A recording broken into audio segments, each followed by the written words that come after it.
All right, how's it going, kindergarten? I'm gonna briefly go over what we did last time, just in case you weren't here.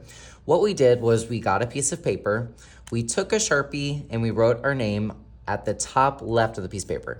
Your paper could have been left to right, which we call, hopefully you said horizontal, you need to know that. And then, or it could have been up and down, which is vertical, and we wrote our name at the top. So I'm gonna write Mr. Boatfield. We also wrote our class code, which is the letter K, and then the number of the day that I see you.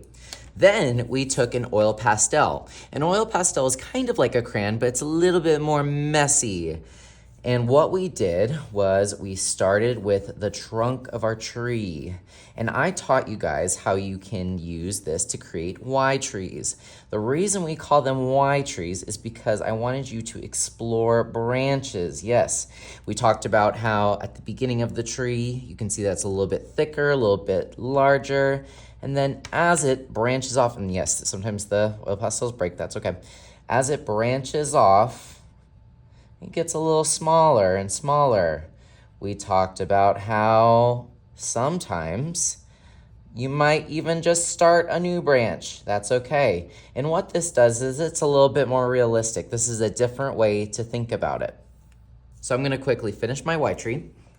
Then we also talked about silhouette. A silhouette is when it's just the shape. You can't see the color. This happens sometimes at sunset.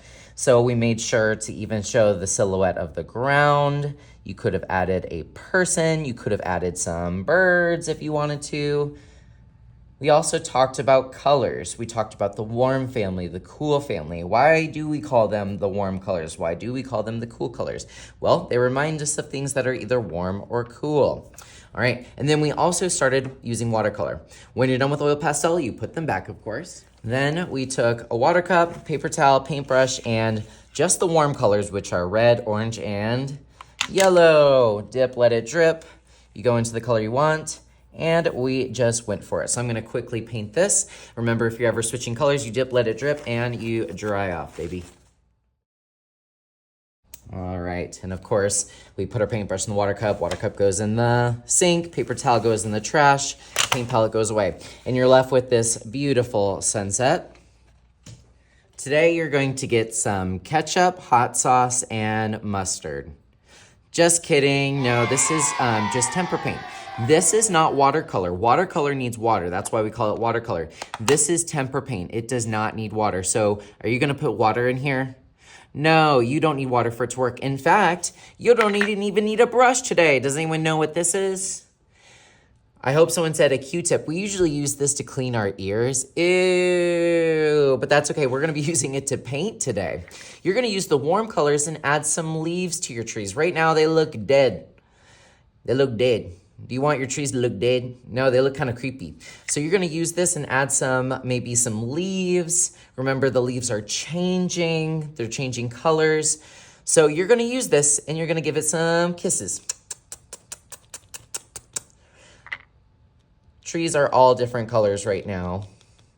What's cool about the Q-tip is you don't have to clean it. You don't have to dip, let it drip and dry. But it's okay if I kind of don't get the branch. You know why? Because maybe it was falling off the branch, right? But I'm gonna go ahead and just go around it. Now, I'm not trying to cover up the branch. I still want to see a little bit of the branch. That way people know that it's falling off the tree, right? But take your time. You don't have to rush. And anytime you feel like it, just go back in and switch colors. These are the warm colors. Warm colors make us think of lava, of fire. Yes.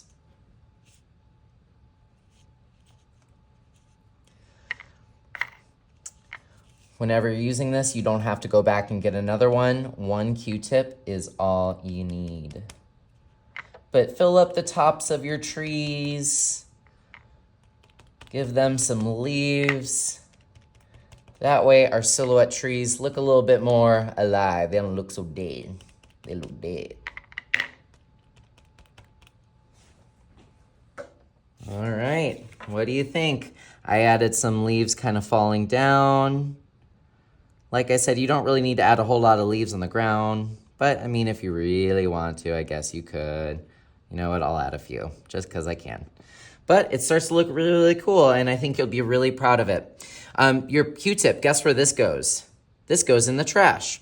If you ever need more paint, let me know, but I'm only gonna give you an itty bitty little bit because look, I have all this extra paint and I'm just gonna have to put this in the sink and that's just a waste. So when you're done with your paint, maybe see if someone nearby needs it. Maybe they need some of your paint and they can use it and that way they don't waste it. You don't have to clean this out, just put it in the sink when you're done and I'm going to choose one special person who I trust to clean these out for me. I'll show you the special way I clean it out. Follow the green arrows, put your art on the drying rack. Do we put it on the top or the bottom?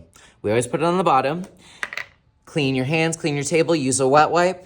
And then once I've seen that you've done that, you can of course choose a new activity of your choice. Have an amazing day, and I can't wait to see your beautiful fall-inspired silhouette trees. Have an awesome one.